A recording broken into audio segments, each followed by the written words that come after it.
Sa panahon natin ngayon, marami tayong nararanasang krisis. Lalo na sa politika. Naririnig natin ngayon ang mga balita tungkol sa korupsyon.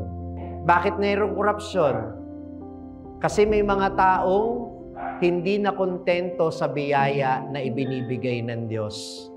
Naghangad ng mas marami pa kahit na ito ay sama-sama kinukuha. At ipinapaalala sa atin ng Ebanghelyo ngayon na hindi lang natin dapat kondenahin yung mga taong nagkamali. Kaya kung nagdadasal man tayo na sana makulong ang mga tiwali, hindi yun pagnanais na maghiganti sa kanila.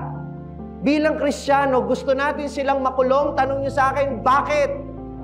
Para pagsisihan nila ang nagawa nilang mali. At yun ang magiging daan nila para magbalik loob sa Panginoon. Amen? Ang gusto natin, kagaya ni Jesus, ay hindi kapahamakan ng tao, kundi yung ikabubuti nila. At higit sa lahat, ang gustuhin natin, ang kaligtasan ng ating bayan, ang ikabubuti ng marami. Amen ba yun?